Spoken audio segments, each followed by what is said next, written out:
Watch closely. This was filmed inside a family attic. For a fraction of a second, a pale shape appears inside an old cardboard box, as if something had pushed its face against the cardboard and looked straight back at the camera. Are these recordings proof of something beyond explanation, or clever accidents caught on shaky phones? Tonight we walk through a string of unsettling clips recorded by ordinary people. Attics and basements, toys that move with no hands on them, live streams that end with nails scratching at the doorframe, and lights in the sky that race like moths. You decide. This channel brings together user-submitted footage, urban exploration captures, and a handful of viral clips that refuse to be neatly explained. Some are short, 1 second of video that sits in your throat like a swallowed scream.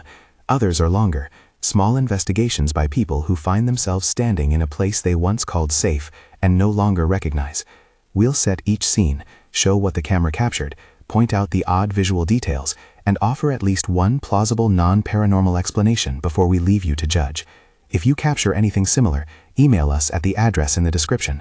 One submission line only. The first submission comes from Baldwinsville, a Victorian townhouse built in 1886. Marika, who moved in with her sister Marissa, sent 2 clips, an audio snippet recorded from the living room, and a shaky attic video shot by a broom-mounted phone while someone tried to inspect an old storage box. The audio clip is short, a child's laugh, high and thin, layered under the normal hum of the house. Marissa's voice trembles in the background.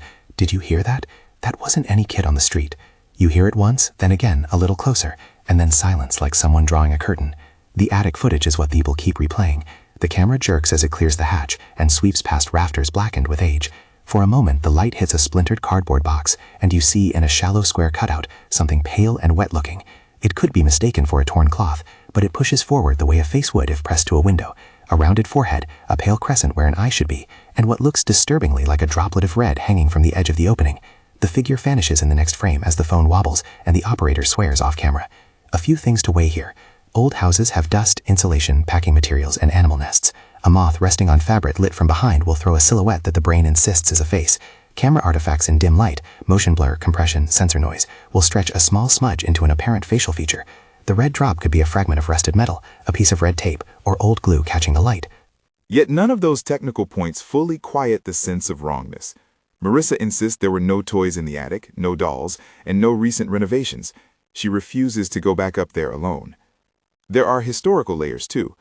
Houses built in the 19th century collect stories, lost renters, accidents, tragedies that slip into property records and then the gossip network. Marika says the landlord mentioned a long-ago child registry era and an unmarked grave in a small family plot outside town. Those pieces suggest a sentimental context, but they do not prove that the laugh or the shape are anything but one more way the past looks back at us. The recording device itself is part of the story, a phone taped to a broom handle. That makes the video raw and unstable, which increases the chance of misreadings, but also reduces the chance of deliberate staging. It's hard to engineer a convincing blink in the box when you're holding a broom with your other hand. So what else might explain the clip? Air moving through a loose attic vent will catch insulation and packing paper. A flapping rag in a box can create a miniature waveform that a camera magnifies. Animals, raccoons, squirrels, sometimes stash soft materials in boxes. Their faces can appear effigial when seen through torn cardboard. Lighting plays tricks. A single low-beam flashlight can create a face-like contrast on a wrinkled surface. Then there is pareidolia, the human tendency to see faces in clouds, stains, and wood grain. When you already expect something, your brain supplies the rest. But the audio clip complicates any purely technical reading. The laugh does not line up with street noise. It is inside the house's soundscape, according to Marissa. Microphone placement can cheat, of course. A laugh from a passerby near the open window can be captured in a way that seems internal. Yet Marissa swears the windows were closed and locked, and the timing of the laugh to the attic footage is tight enough to suggest something more than coincidence. Whether you lean toward an animal, an optical illusion, or an uninvited visitor from a different order of things, the footage leaves a residue, the memory of a house you once knew behaving like a stranger. If you think that sounds eerie, wait until the next clip. In Arkansas, a man posted a sequence of videos that went viral for a single humiliating start. At 3:30 a.m., a small plastic toy car slides across his hardwood floor with no visible push. It's late at night, the house is quiet, but the camera captures the car moving in a slow glide that ends under a coffee table. The poster insists the toy has no batteries, no hidden motor, and that the family dog is asleep 2 rooms away. He names the presence Ghost Malone in a half-joke, half-defensive way, as if keeping a label for an odd roommate makes the situation more manageable. That clip is followed by others that ratchet up the unease. A framed photo tilts slowly against the wall at noon while people are in the next room. A kitchen cabinet swings open by itself, and in one video, a dining chair moves an inch and creaks. The homeowner films some controlled tests. He lines up several small objects on the same stretch of floor, a rubber ball, a paperback book, and the toy car, and waits. Only the toy car moves.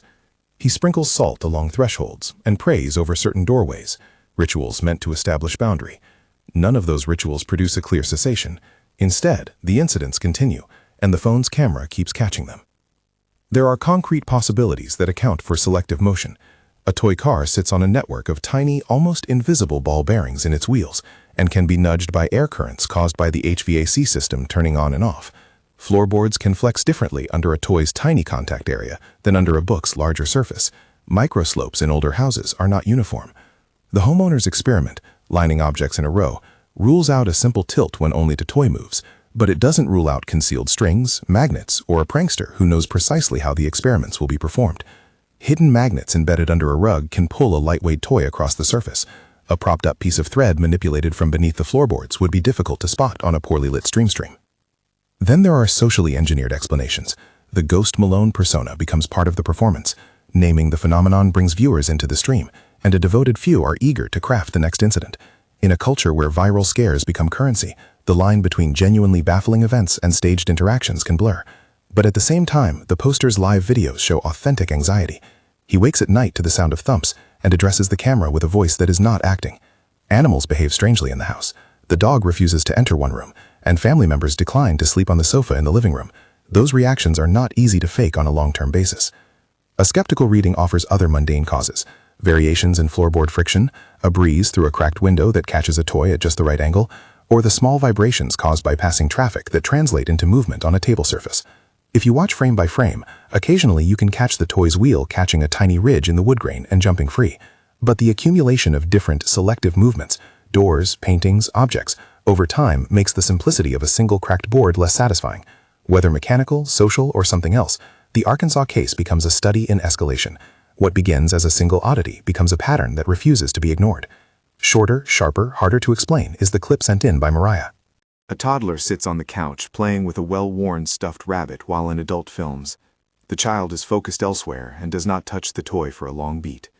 Then, with no visible hand near it, the rabbit's head turns on its neck in a slow, deliberate way, like a doll with a hidden mechanism. The movement is brief and almost sotto voce. There is no dramatic jerk, no accompanying sound effect, just the quiet, unnerving realignment of a child's companion. There are possible explanations here too. Many plush toys contain loose plastic heads on a hollow seam that, with enough wear, can rotate when nudged by the child's slight weight shifts or when the cushions settle. A slight camera angle can hide a parent's finger at the edge of the frame, or a remote control mechanism, infrared or Bluetooth, could be subtly handled. Video compression and frame rate issues might also make a slow movement appear smoother than it really is, giving the impression of independent life. Families who have dealt with viral clips of their children often report the frustration of being mistrusted. A brief moment becomes an internet spectacle, and every possibility is weighed in public. Yet emotionally, these clips land differently because they involve a child. We instinctively react with a heightened protectiveness. Anything that suggests an unseen influence touching the life of a child hits a raw nerve. In Mariah's submission, she is careful to say she is not accusing anyone and that she wants a neutral reading. The clip prompts questions about attachment and agency. Did the toy behave like this before? Is it damaged? Was there a hidden mechanism? Or did something else reach for the child through a fabric seam? From a narrative standpoint, these early cases arrange themselves along a scale. The Baldwinsville attic is layered in history and potential illusion. The Arkansas house is a slow escalation with social performative elements. The home video of the child's toy is a crisp, intimate moment that resists easy classification. Each increases the stakes in a different register: historical memory, domestic escalation, and personal vulnerability. The sequence takes a darker turn with footage from an abandoned military bunker outside a small Russian town. An urban explorer working with a GoPro posts the capture. He is deep underground, the concrete is wet, and the air tastes of iron and old diesel, his headlamp carving a narrow cone through the black. He moves cautiously through rooms of collapsed cots and rusted lockers. At one point, he turns a corner and catches, in an off angle, the suggestion of a person stepping out from behind a slab of poured concrete. The figure is quick, long-limbed, blurred, and almost human, and the explorer's breath hitched audio raw as he spins and bolts. This clip is terrifying because it collapses two different fears, the fear of being alone in a hostile space and the fear of being not alone. The bunker is already coded as dangerous. The air pressure, the echoing space, and the claustrophobic corridors all feed the expectation of threat. In low-light environments, camera sensors smear motion into ghost-like shapes, and our brains read limbs where there are only shadows. The figure could easily be another trespasser, perhaps a scavenger who flashed a headlamp while the main explorer glanced away. It could be a coat on a hook caught in a cross breeze, or the projection of his own light across a wet wall that briefly resembles a person. The most banal explanation is often the most likely. Someone else was down there, and the explorer underestimated their presence. But there is also the visceral, undeniable reaction to consider. We hear his footsteps stampede back. The footage ends in the kind of human panic that is hard to fake convincingly over time. The explorer later posts comments admitting the footage shook him more than anything he had encountered. That admission, genuine fear recorded and shared, is part of the documentary truth within the clip, even if the form of the thing that scared him is uncertain. Up to this point, we've moved through attic spaces and toys on the move, private anxiety and public performance. The next submission is different, an ongoing live session from a collector of objects who specializes in antique dolls and so-called haunted items. The account is popular on a niche streaming platform where viewers comment in real time and send modest donations. On a Tuesday night, the collector, who asks to be identified only by their handle, sets the camera on a cluttered table full of old toys and a few porcelain heads. During a quiet segment, they say they feel a bad presence around one doll in particular and set the camera close. Minutes later, as chat scrolls with viewers urging caution and offering remedies, a faint scraping sound begins on the far side of the room. The scraping is slow, like fingernails along wood. The stream's audio picks up the kitchen cat whine and then a sharper, drier noise that unsettles the comments. Viewers post in real time. Some say the cat's fur stands up, others accuse the collector of sound editing. The collector, on camera, is visibly shaken but tries to remain calm, addressing the object as though in conversation. They tell the audience they've traced the doll's origin to a rural graveyard and that in their experience, some items retain memory. The chat explodes with skepticism and with people offering prayers. A handful of long-term followers warn about opening doors and plead for the collector to stop handling the object. Here the social dynamics matter. Live streaming creates a communal feedback loop, an emotional amplification where viewer anxiety feeds performer anxiety and vice versa. The scraping sound could be a loose nail in the floorboard jarred by the house settling. It could be the collector's own sleeve catching on a crate. It could be a deliberate audio overlay by someone seeking clicks. At the same time, the psychophysiological reaction of pets to subtle frequencies humans do not readily register is well documented. Animals can respond to low-frequency vibrations or to faint hissing noises that we ignore. The cat's behavior becomes a small piece of evidence that something in the environment has changed. There is also a cultural hazard in handling objects claimed to be haunted. Many longtime skeptics point out the danger of suggestion. Once a collector frames an item as haunted, every small creak becomes proof in the eyes of invested followers. The creator's own belief can create a performative expectation. Yet the anxiety is real, and the sounds recorded cannot be entirely dismissed as stagecraft without further verification. The safer, non-paranormal explanations are always possible, and often, after more careful inspection, mundane sources, loose fittings, plumbing, rodent activity are discovered. But when the object has a provenance stitched to graves and old family lore, the narrative gains a force that technical explanations must work harder to dispel. These clips show a pattern worth pausing on. Many of them emerge from ordinary domestic contexts where familiarity breeds a kind of vulnerability. Basements and attics are liminal spaces in modern homes, the place you slot away what you no longer want to think about. They are also places where cameras catch the border between safety and erosion. Objects that move tend to be light and unbalanced. Sounds that terrify are often the product of construction settling or plumbing. Yet the repeated overlap, a doll that scratches, a toy car that moves, a patch of attic that looks like a face, creates a cumulative case for something uncanny, even if each instance has a plausible explanation. If you are skeptical, that's healthy. If you are open to the possibility, that too is reasonable. The value of these recordings goes beyond a binary of real or fake. They are cultural artifacts, small living stories about how ordinary people confront the unknown in their homes. The fact that so many of these moments are captured on phones and streams is not accidental. Technology is both a witness and a distorting mirror. Compression, autofocus, and low light sensitivity change what the camera records. At the same time, the very act of recording gives people a sense of bearing, a way to hold a strange thing up to the light and ask others to look. By now, you might be asking whether any of these clips point in a particular direction. Are attics more likely to host faces? Do toys have an affinity for movement in the dead of night? Are live streams a dangerous place to invite unknown energies? The honest answer is that patterns exist, but they point to multiple overlapping mechanisms: environmental factors, human psychology, occasional fraud, and, in a few cases, genuine uncertainty. We will look at more of those ambiguous captures shortly, including an episode that has become the hottest debate in certain urban exploration forums. For now, keep the possibility of mundane causes in mind, even as you let the footage unsettle you. The next clip throws a different kind of light on the whole debate, one that will force us to weigh the emotional truth of an experience against the technical possibilities of how that experience was recorded. The next clip comes from a young family who were filming the sky above their backyard one humid evening. They post the footage to indefinito, no city given, no verified timestamp, but the raw recording is vivid. Low cloud cover, the neighbor's porch light leaking into the frame, and then, about 30 seconds in, a cluster of lights begins to move beneath the cloud deck. They don't drift like airplanes, they dart, accelerate, and change direction in ways that look deliberate. At one point, a light disappears behind a denser patch of cloud and simply reappears a few degrees away, as if it had flashed through the cloud itself. The family's voices are audible, a mother whispering, "What is that?" and a child exclaiming in the background.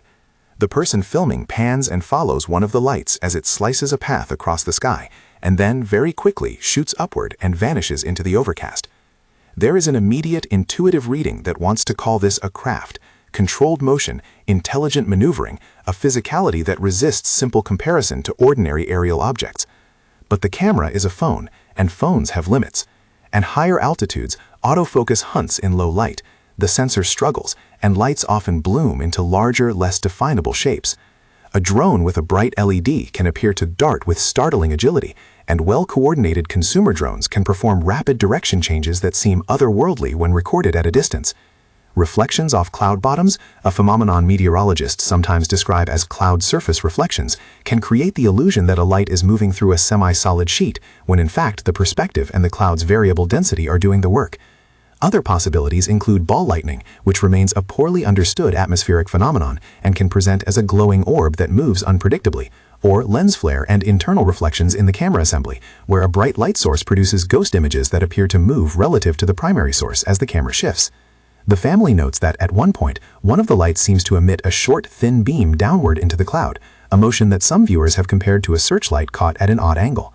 A searchlight or even a spotlight from the ground can appear to slice into clouds when the beam scatters off moisture. Paired with wind shears, the apparent directionality of the beam can shift. The audio track offers few clues. There's no distinct mechanical whirring that you would expect from a nearby drone. Instead, you hear the ambient rustle of trees and the family's breathing. If the lights were high enough or distant enough, any mechanical noise would be too faint to register on a phone microphone. Importantly, the family offered no corroborating witnesses from neighboring homes in the thread where they posted the clip, which weakens the case for an extraordinary event. At the same time, the visual is arresting. Rapid, erratic motion under cloud cover is not what most viewers expect from ordinary aircraft. The clip ends with the family continuing to stare skyward, the child's small voice carrying the emotional truth of the moment, even as the technical truth remains unresolved. What should we make of this? The prudent approach is to rate plausibility across several categories: drone or man-made craft, atmospheric optical effects, and sensor artifacts. A coordinated drone cluster can reproduce many of the observed movements, especially in the hands of an experienced operator. Atmospheric phenomena like ball lightning are rare but documented. Sensor artifacts can do the rest, especially where clouds blur the frame and leave the camera's image processor guessing. Without additional corroboration, radar data, multiple witnesses, or higher resolution captures, the clip sits squarely in the unresolved column, intriguing, visually striking, but not conclusive. From the sky, we come back to the floor of memory. Paul Smigo submitted a personal account rather than a video, a childhood memory that has the texture of a nightmare rendered in the language of a waking person. His testimony, posted to Indefinito and later shared on a paranormal forum, describes a series of events that began when he was 4. He recounts waking one night to find a silhouette standing at the foot of his brother's bed. The figure, he says, had the shape of a small person, but with features that did not register normally. There were no visible eyes or mouth where they should have been, only smooth darkness where the face ought to be. Later that same night, as he tells it, tiny footsteps, like the soft patter of a baby, crept across the wooden floor and stopped at the doorway, though no one came into the room. Paul frames the memory as formative. He explains that the image of the silhouette has followed him into adulthood, coloring his own curiosity and fear about the unseen. He is careful in his writing to acknowledge the fallibility of memory. He labels the account recollection and invites readers to treat it as subjective testimony rather than verified evidence. That caution is important. Childhood memories, particularly those linked to fear and sleep, are vulnerable to suggestion, conflation with dreams, and the distortions of time. Trauma can magnify certain details and bury others. The mind sometimes repairs gaps with images that make internal sense, not external accuracy. There are, however, a number of plausible non-paranormal explanations for what Paul experienced. Sleep-related phenomena such as hypnagogic hallucinations, vivid sensory occurrences at the border of sleep and wakefulness, are common in young children and can include the sudden vision of a human-like figure or the sensation of a presence in the room. Sleep paralysis can imprint a feeling of a motionless, faceless entity standing over the sleeper.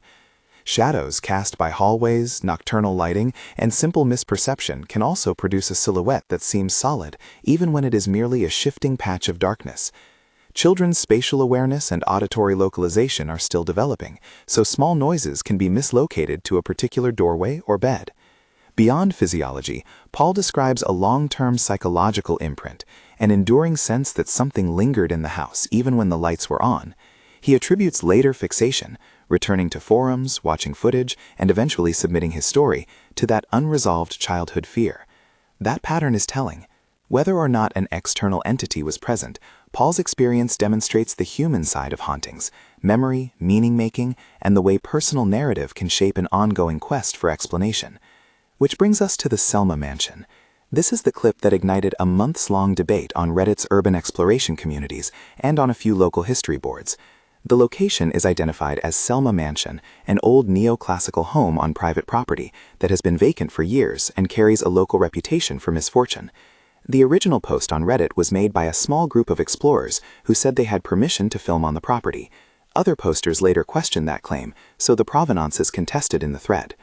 The explorers set up multiple cameras inside the mansion, 2 body cams, 1 fixed camera on the 3rd-floor landing, and a handheld recording that captures their startled conversation. The fixed 3rd-floor camera is the one that draws the most attention.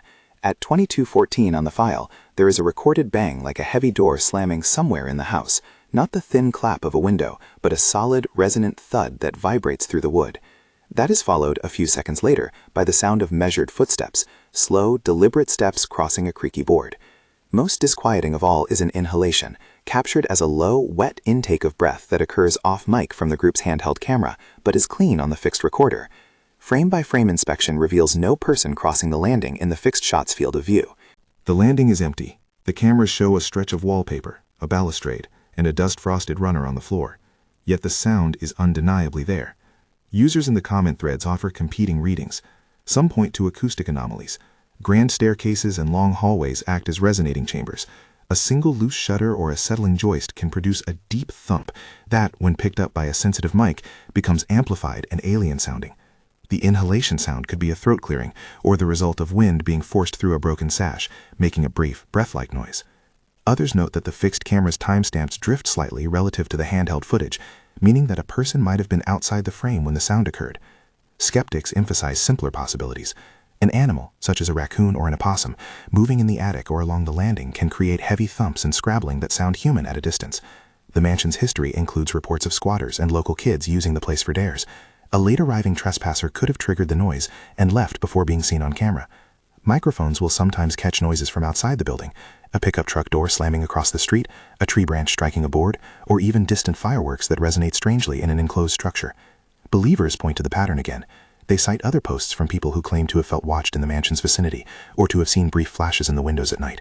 They argue that the combination, loud bang, footsteps, and breath, is not easily reducible to one mundane cause. Local lore strengthens that reading.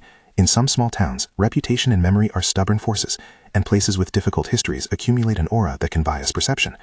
There are also technical possibilities that complicate the audio interpretation. The fixed camera used by the explorers is a low-cost model with an omnidirectional microphone that picks up sounds all around it. In enclosed spaces, omnidirectional mics are prone to phase issues and can produce the impression of a sound source where none exists visually. Wind noise and transient electromagnetic interference can appear as a thud or a breath when processed by compression algorithms. Users with audio forensics experience often recommend examining the raw WAV track, checking for clipping or artifacts, and comparing spectral content across channels.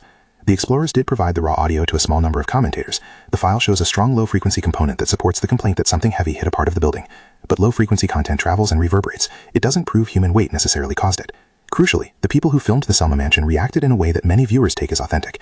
They stop talking, whisper, and then, within seconds, decide to leave. Their haste feels real. One of them later posts that they left the house with a pounding heart and refused to return. Whether those reactions stem from something objectively present or from a collective suggestion triggered by the sound itself, they remain part of the documentary record. Across all of these cases, there are several repeating motifs. Liminal spaces, attics, basements, third-floor landings show up again and again. These are architectural thresholds, spots where daily life pauses and memory collects. They are also places our cameras and ears struggle to render cleanly. Objects that move are typically small, light, and unbalanced. Toys, loose picture frames, a chair that, with a single contraction of a floorboard, slides an inch. Animals and the house itself, settling timbers, HVAC cycles, and distant traffic, provide a rich palette of natural explanations. Yet the human element is equally significant. Naming a presence, Ghost Malone, telling a story, Paul's silhouette, or broadcasting a live chat creates a narrative pressure that can make chance appear intentional. Technology is both the hero and the liar in these recordings. A phone held at arm's length will sometimes capture an event that would otherwise have been lost. At other times, it introduces artifacts, bloom, motion blur, compression blocks, that the brain reads as evidence. Live streams add social verification in principle. In practice, they add a feedback loop. Viewers urge, supply, and shape the events they watch, and that communal energy can escalate a harmless noise into a phenomenon.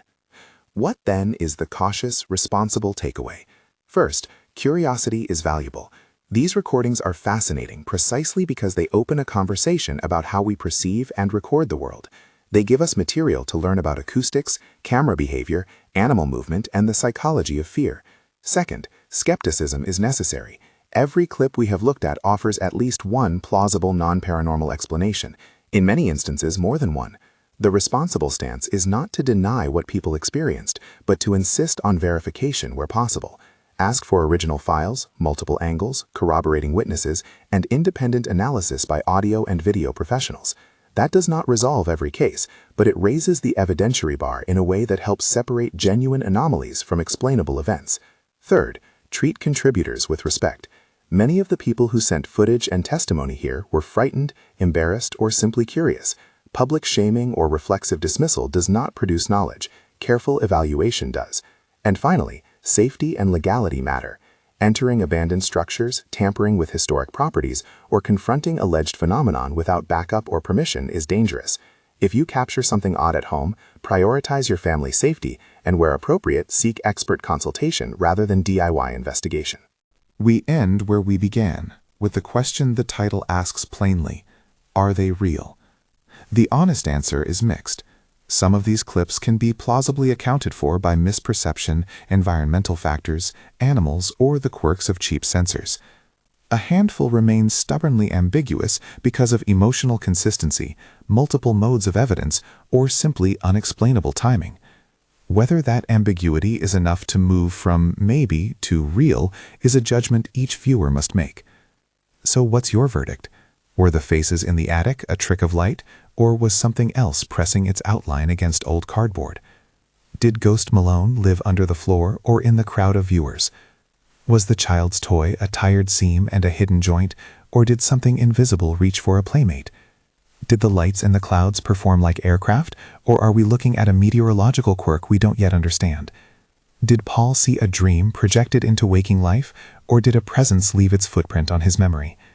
And in the Selma mansion, was that thud merely a settling beam, or a sign of a more persistent inhabitation? If you have a clip, a witness account, or an expert opinion, tell us in the comments, real or fake. Share what convinced you and why. If you capture anything on your own, you can still send it to the email in the description, one submission line only. We read every message, and we bring footage into episodes like this one because these moments teach us how to look. For now, hold the images in your mind and let them sit alongside the technical possibilities we've outlined. Doubt doesn't diminish wonder. Often it sharpens it.